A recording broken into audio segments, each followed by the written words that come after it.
that's what I was saying earlier. Programming languages that are like even dead to the world of programming. Here you have students that go to summer camp for coding.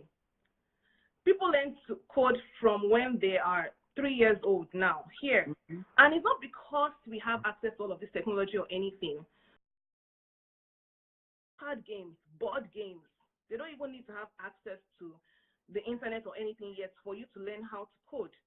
So why can't we have part of that being incorporated in the so-called private schools that have access to this funding anyway?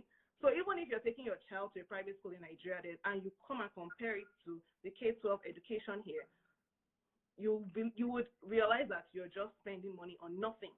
You're just spending money on comfort. The only thing you're paying for your kids is comfort. They go to the supermarket, get them some hot dogs or whatever, and tell them they're having some fancy break meals. That's what you're paying for. You're not investing in their education. You're not investing in their future. You're better off sending them out. And it's sad. So that's for the private schools. Now let me bring it to the government. For the government, I mean, we've all said all sorts of things. I don't want to repeat all what we've said about how they have to fund and teachers training and all of that. So here's the angle I'm going to come out from. The government says we don't have enough funds. So let me play the devil's advocate here. Okay. That's the government, right? They don't have enough funds to help the educational sector. They need to do this, they need to do that. Okay, fine, good. We have corporate organizations that you can hold accountable to increase their level of CSR. Corporate organizations in Nigeria, when they come and say they want to do some corporate social responsibility, that's what CSR means for those of us that don't know.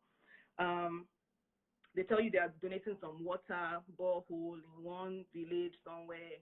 And, you imagine a company like MTN that has a lot of funds that is supposed to be providing technology to the country, is donating a borehole or, things like that. If you're going to do CSR as a big telecoms corporation, you should be able to lend your specialization back to the country.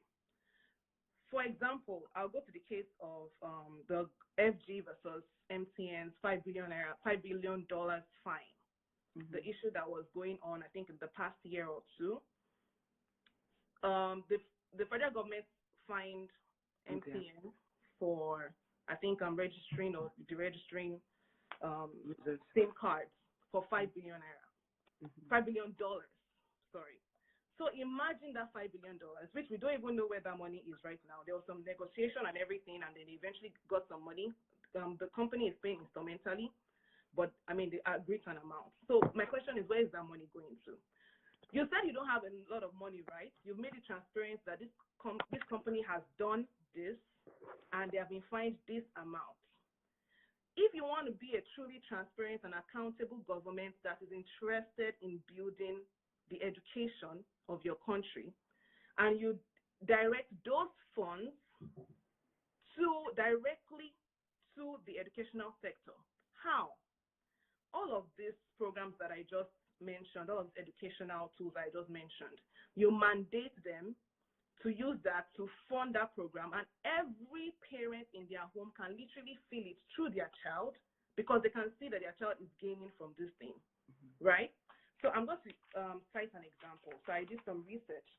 There's Osmo Explore. Osmo Explore is an educational tool. It's actually it comes in a kit that is for primary school students to learn how to code, right?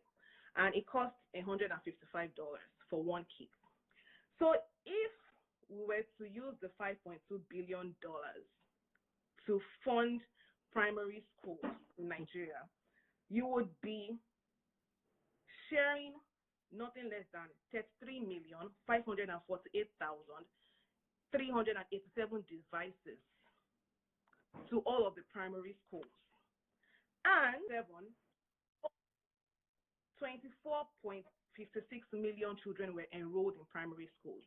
So let's even imagine that that's the same population that we have now in primary schools. There's going to be a spill. Every student in primary school would have gotten an Osmo Explore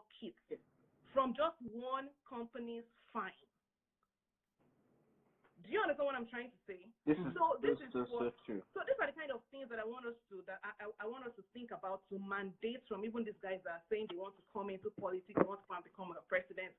Yeah, I mean it's nice, like yeah, you're cool, you've done good in your field and everything, but it's not just about your passion. Or tell me what exactly. Oh, sorry. Tell me the creative ways that you want to, you know, develop these sectors, right? Don't just come and tell me that, oh yeah, you want to create 100 jobs, 1,000 jobs, whatever. How? Tell me. Let's say to the letter, right? Yeah. So I feel like those are part of the areas that we can expect from the government, regardless of all the cock and bull story that they tell us that they don't have funds, Nigeria's treasury is empty or whatever, who are handed it to whatever. We have some companies that are already doing well, so I'm not going to try to shade everybody. Mobile and 7-Up, I believe in the past used to send their old computers to schools for them to use in their computer labs. So that's a very good one for Mobile and 7-Up. So if there are countries, or if there are companies that can continue to do stuff like that, don't just tell them that you're adopting a school and all you're doing is painting the school and sending in some exercise books. It's not a problem. Don't paint the school. We like it unpainted. Invest in the head, in the mind. Yep. You know, you don't need a fancy classroom. You don't need a fancy building to build an education. If you go to countries like Kenya and you see where they just have literally a shade, and these kids are under that shade coding, there's a reason why all these other countries are fast becoming better in education. To be honest with you, one of the reasons why we actually